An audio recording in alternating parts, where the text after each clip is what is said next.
In 1945, when the atomic bombs were dropped on Hiroshima and Nagasaki, it was both the last act of the old world, if you like, and the first act of this new world of permanent Cold War in which we now live. In a Cold War, the problem is not that you have different interests to us, it is that you exist, that you are challenging the very existential basis of politics.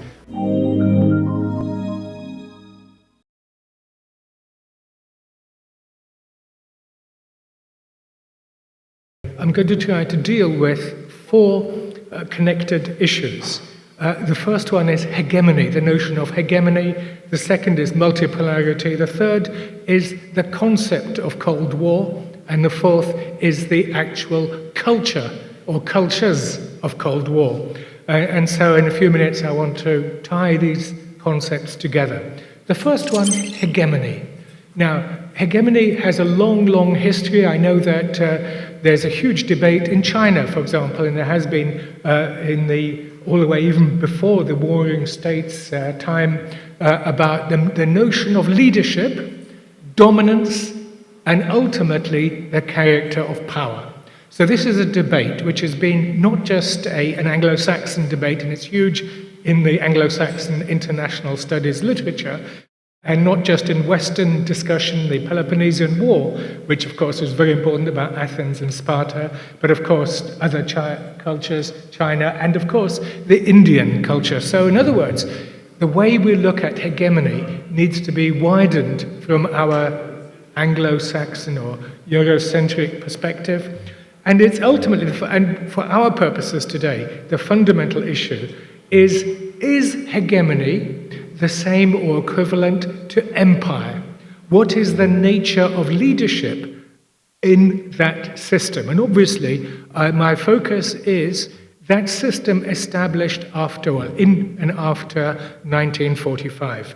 Is this dominant political order or formation of our times, which I call the political West. It's important to identify the subject of the major processes in international politics today. This is more precise, in my view, the notion of a political West than the term, for example, the collective West, which Moscow is very keen to use, and others who talk about liberal hegemony, which is far too vague in my view, or Eikenberry's talk about a liberal international order. When we identify this political West, we're talking about a political formation that was established and shaped by the Cold War. And in that context, the Cold War itself, but this is something which was established beginning in 1945, when the atomic bombs were dropped on Hiroshima and Nagasaki. It was both the last act of the old world, if you like, and the first act of this new world of permanent Cold War in which we now live. And so that moment, the 1945 moment, is fundamentally important. And so this political West, is this Atlantic power system, if you like it, is a world order in contemporary jargon, which up until between 1945 and 1989, it had an opposition. It had the Soviet Union as an alternative model of world order. After 1989 or 91, the Soviet Union obviously disappeared. The second world, if you like, disappeared, the Soviet Union, and as the Chinese would have added to that, the European dimension also was marginalized, and some people call it vassalized within this Atlantic power system, within this US-led political West. After 1989, this political West, which was shaped by Cold War, and during which we saw in the United States the transformation of the American political state, that there's a large literature about this, and if you remember that communist Eisenhower in his farewell address condemned the military-industrial complex. A vital element in keeping the peace is our military establishment.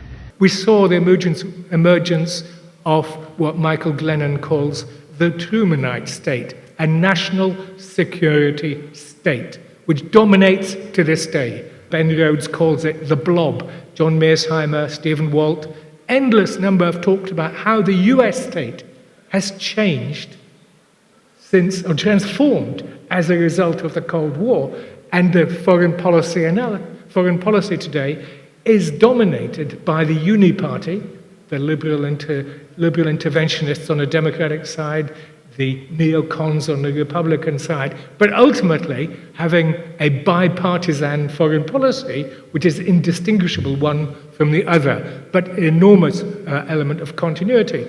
After 1989, this uni-state, if you like, this Trumanite military security, ideological propaganda state, media, academic, all hugely involved in it, radicalized. But it's fundamentally, even this transformation of the US state went global.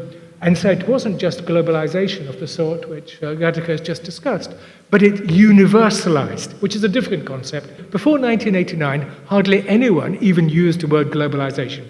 And then afterwards it became, universalism. That was the geo-economic side of things. The universalism was the political side of it. And there were 5 radicalizations going on. The Hegelian, this was the end of history, that there is no viable or legitimate alternative to Western modernity, to Western civilization. The second one is the Kantian, Immanuel Kant's radicalization, the elevation of human rights, as Samuel Moyn calls it, the final utopia, forgetting social economic development, social equality, inclusive societies in the sense of economic inclusion, instead of which you see the marginalization of trade unions, you see the marginalization of collective bargaining, collective devalorization of labor itself. The dignity of labor is reduced. And so human rights as an abstract takes the place, and of course accompanied by the vision of perpetual peace, which of course takes the form of perpetual war.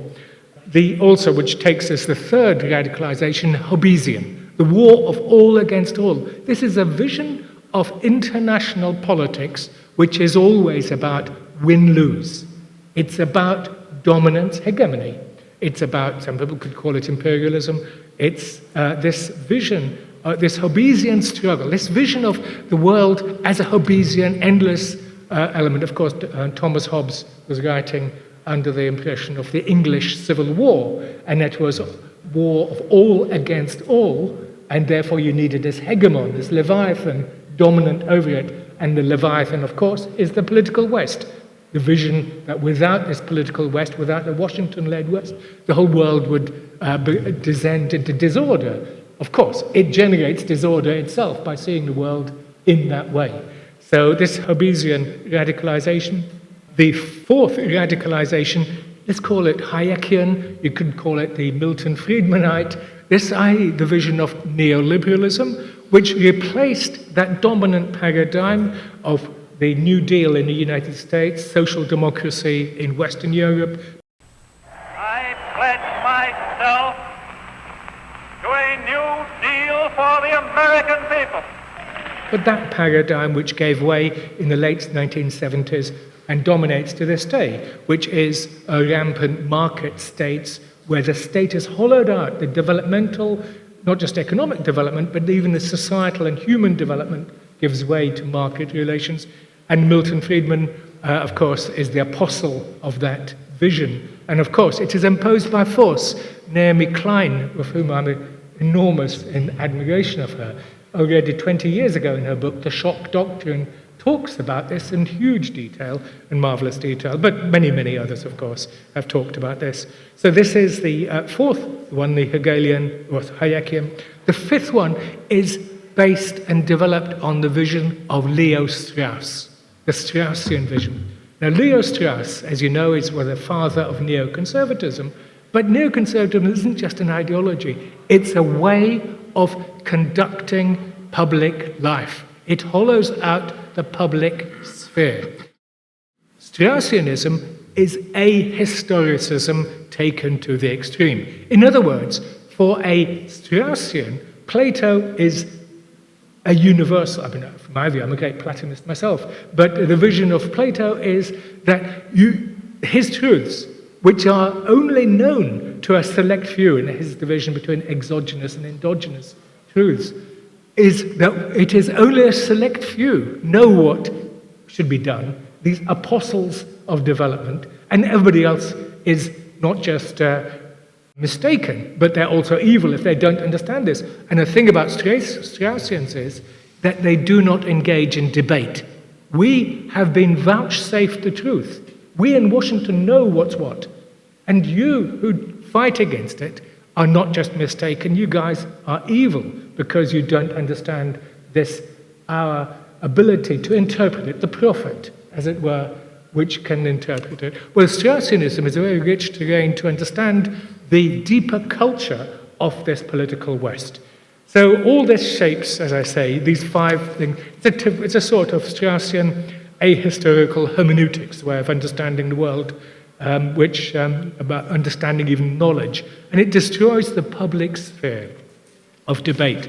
And of course, in a contradiction then emerges and it cannot be agonized. So very briefly, my second theme is precisely this multipolarity. We've touched about this. Now, multipolarity is, basically, it's an ideology. It's an ideology which basically says, we do not need hegemony. I mean, the way it's used today. I mean, there's a whole literature in the US the way they use it, but I'm using it this way. It's after hegemony. We don't need that leadership that vouchsafed to the political West to impose order, to its vision of modernity, its vision of human relations in all depth. We don't need that. And it's therefore, it's an ideology, but I mean in the best sense of the term, an ideational framework. And of course, it was explicitly so when it was the modern form was first introduced by Yevgeny Primakov in 1996, the former Russian foreign minister, and he's developed it. And even I remember his first article in a newspaper, Nezavisima Gazeta, in 1996. And it led to a huge reaction by the liberals in Russia itself and in the West, because it was a challenge to precisely the dominance of this vision which I've just outlined, this hegemonic vision of post-Cold War, post-communist world order. And it was therefore, there's many elements to this ideology, the normative, which we've touched on, but just to stress one aspect of multipolarity, a very substantive one, and that is that it is based precisely on the United Nations, this charter international system, this vision of sovereign internationalism. That is the ideology of the United Nations. Today there's 193 states in the United Nations. Through this charter international system, we had decolonization. We had this charter system, with all of its flaws, has provided a vision of Westphalia plus. It's not just Westphalia, which is the emergence of states, like billiard balls bashing against each other, that Hobbesian vision of win-lose. It's actually the vision of the Charter, the UN Charter of 1945, is of, yes, sovereign states, but sovereign engaging in quite a thick multilateralism within the framework of the Charter. So it's internationalism as well. So whereas Westphalia doesn't have that dimension. So when this whole stack of US political scientists say, oh, you in China, you in Russia, you in wherever, simply in multilateralism, all you're talking about is returning to a Westphalian system. I'm arguing precisely not that. It's Westphalia, yes, plus states, sovereign states, devising their own developmental paths and paths to modernity, but within this international framework and within a very thick normative framework established by the common endeavor of the United Nations. Don't forget, the Soviet Union was a founder member. China signed the UN Declaration of January 1942. China was very much a part of it. India joined as a founder member, even though it was still a colony in 1945. So this charter system today, and this is by the by, to say that this United Nations Charter international system is under unprecedented challenge now. The Ukrainians say, throw it out. Israel says, throw it out. Those, and in the United States, have always been ambivalent about it. Anyway, so this is the charter system is counter-hegemonic by its very essence. And then, of course, you have, multilateralism is a materialist. We talked about this as well before. The economic power is shifting from the Atlantic to the Pacific and many things. So there's a material basis to it. It's happening. And so on. And then there's structural. We talk about BRICS. We talk about other emerging political East. So the bipolar system of the Cold War I, the first Cold War, is now changed. So there is a nascent political East emerging. And one thing I want to stress here, it is not simply, this political East includes the Eurasian powers plus certain swing states from the global South.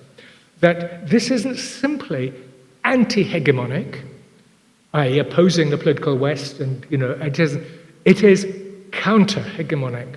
It is repudiating the logic of the political West, the logic of Cold War, the logic of lose-win, the logic of bloc politics, the logic of endless militarism, and so on.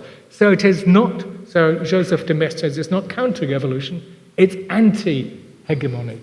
And this is at the very heart of the Russo-Chinese joint statement of February 2022, and of course the second joint statement, which also confusingly signed just recently when Putin visited Beijing, and so many other states. It's also in all the documents of the BRICS plus today, the 10 members plus 30 odd who want to join it. It's also in all the documents of the Shanghai Cooperation Organization. It's in the documents of the Brazil-China peace plan for Ukraine and so on. In other words, this, and I stress this again, it is counter-hegemonic, counter-imperialist, counter the dominance of a single vision of modernity and so on.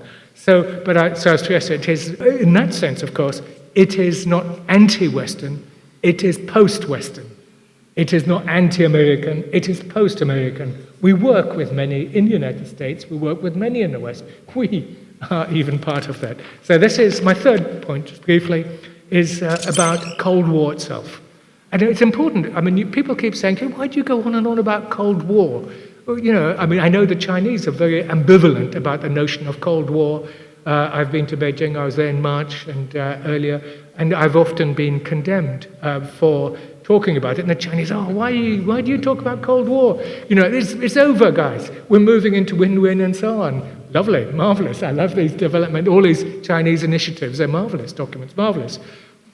The reason why I say that is because, and of course, even in China, why the Chinese don't like it is because it puts them in a similar position to the Soviet Union earlier. And of course, I certainly don't mean that. It's very different. And of course, the second Cold War is very different from the first.